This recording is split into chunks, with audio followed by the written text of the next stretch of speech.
হুম, তা কিভাবে তাকে খবর পাঠানো যায়? অনেকদিন তো তার সাথে যোগাযোগ নেই।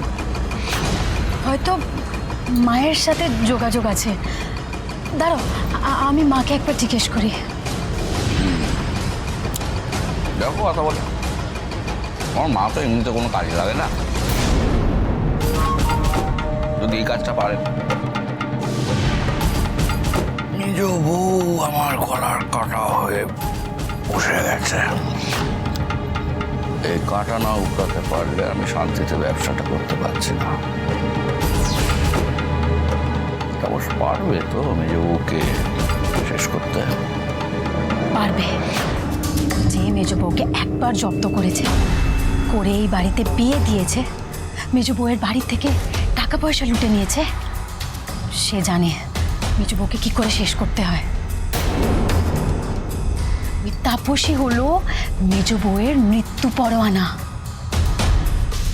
মা দুর্গার ভাসানের আগেই মেজ বউয়ের ভাসানের ব্যবস্থা করে ফেলবে এই তাপস।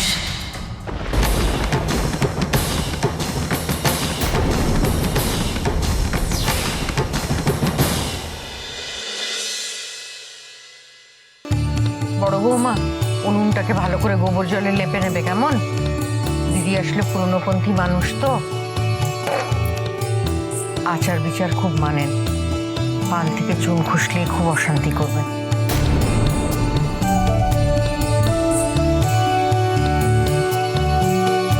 আমার শাশুড়ি অবশ্য এরকমটা ছিলেন না, মাটির মানুষ ছিলেন, আমায় খুব স্নেহ করতেন। একটা দিনের জন্য আমাকে কখনো বকাঝকা করেননি। আমি যদি সংসারে কারোকে ভয় পেতাম, সেটা হলো এই দিদি। দিদির খুব দাপট ছিল, এমনকি মা নিজেও নিজের মেয়েকে ভয় পেতেন। আমাদের সংসারের সবাই দিদির কথায় উঠতে বসতো। কি বলছো মামি? মা নিজের মেয়েকে ভয় পেত? তাহলে আর আমার কি দোষ বলো?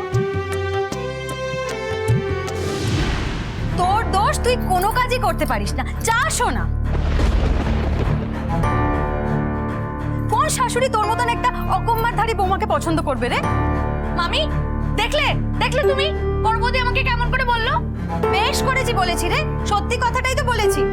নে যা, এই উনুনটা ভালো করে। বড় বৌমা, কাজটা তো আমি তোমাকে বললাম, তুমি উনুনটা লেপতে পারবে না? হ্যাঁ, আমি?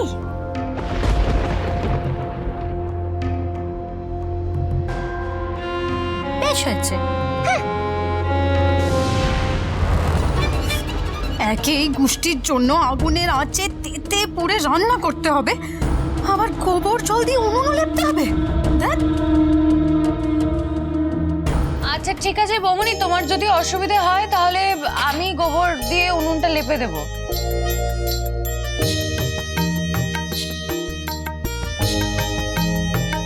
আরে মহেশ্বরী, তুই এখানে হেসেলে? হ্যাঁ, বলি তোর এতগুলো বৌমা থাকতে এখনো তোকে করি বাবা রে হেসেলে ঢুকতে হয় নাকি রে? আবার আমাদের ঢ্যাঁড়সটাও তো আছে দেখছি ওখানে। দেখেছো মেজো বৌদি, সারাক্ষণ আমাকে ঢেঁড়স ঢেঁড়স বলে যায়। না গো দিদি, আসলে ওরা সব নিয়ম কানুন জানে না তো, তাই একটু বলে দিচ্ছি। জানে না?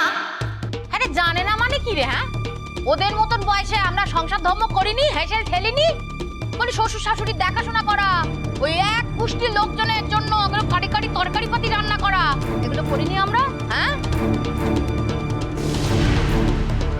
মহেশ্বরী, তোকে বলে দিলাম কিন্তু ওই বৌমাদের না এত আতুপুতু করিস না, একবারে ধেই ধেই করে চচ্চর করে মাথায় উঠে বসবে বলে দিলাম।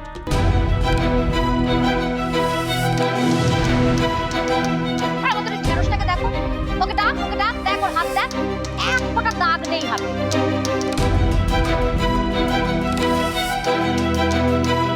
বুঝেছি আমি, তুই ওকে কিচ্ছু শেখাসনি।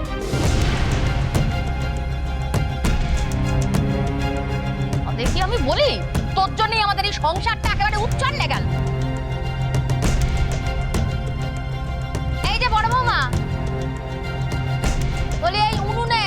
আমিষ টামিষ কিছু রান্না করনি তো? আমি কিন্তু আমিষের ছোঁয়া খাবো না, আমি বলে দিলাম। না না পিসিমা, জীবনে কোনোদিনও এই উনুনে আমিষ রান্না হয়নি। আরে আমার বাসনপত্র সব আলাদা করে রেখেছো।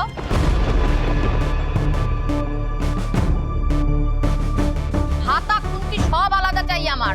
আমিষের ছোঁয়া আমি কিচ্ছু চাবো না। না গো দিদি।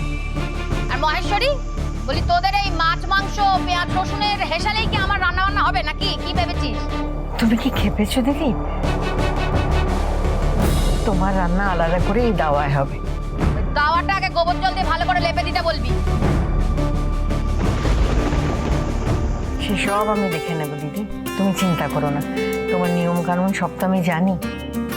শুধু তুই জানলে তো আর হবে না, ওদেরকেও ভালো করে শিখিয়ে দে। কোনো কিছু ভুল ত্রুটি হলে আমি কিন্তু এক কণা খাবার মুখে তুলবো না, এই বলে দিই।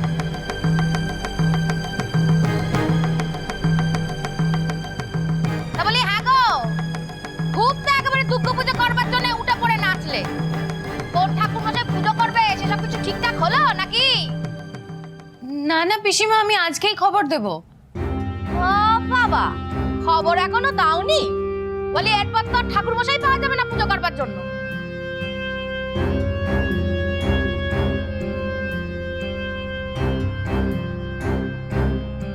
শঙ্করকে আজকেই বলো একজন ভালো ঠাকুর মশাই, ঠিকঠাক ঠাকুর মশাই যেন ডেকে আনে, তাকে যেন বলে আসে আসতে। হ্যাঁ ঠিক আছে। ওই শালিনী, ওই শালিনী।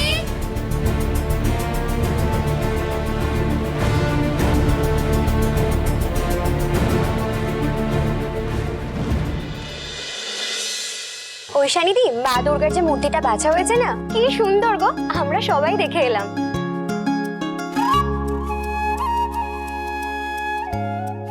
এই বলো বলো, জানো তো স্পিকার দিদি, তোমার মুখটা না অবিকল মা দুর্গার মতো দেখতে।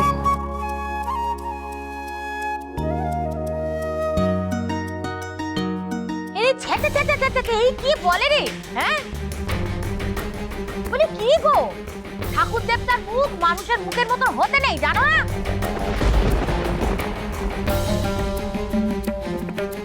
আহ দিদি, ওটা তো কথার কথা। তবে হ্যাঁ, আমার স্মার্ট মেয়ের মুখটা সত্যি মা দুর্গার মতন। সেটাই তো বলছি, স্মিকা দিদি মুখখানা একদম মা দুর্গার মতো, তাই না? ওগো, এত তেল ঢেলো না, তোমাদের শিকার দিদি পড়কে পড়ে যাবে। কারা গো? এই যে আমাদের পিসিমা, আর পিসিমার সাথে এসেছে রঙ্গিনী। তোমরা তো সব কচি কাঁচার দল, আমাকে চেনো না। বলি এই পাড়ায় যারা আদি বাসিন্দা রয়েছে তাদের কাছে গিয়ে বলো সত্যবতী এসেছে। হ্যাঁ দেখবে সব এক ডাকে চিনবে আমাকে।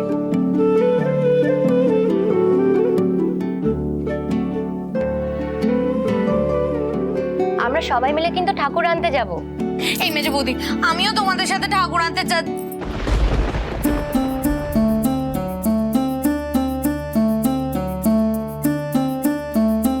ঠাকুর আনতে যাবে বলি, আমার অনুমতি নিয়েছো?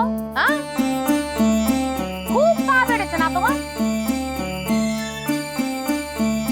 ড্যাং ড্যাং ড্যাং ড্যাং ড্যাং ড্যাং করে দেখছি ঘুরে বেড়াচ্ছ সারাক্ষণ। ও দিদি, এটা তো আমাদের বাড়ির পুজো, আর পাড়ার মেয়েরা সবাই মিলে আয়োজন করছে।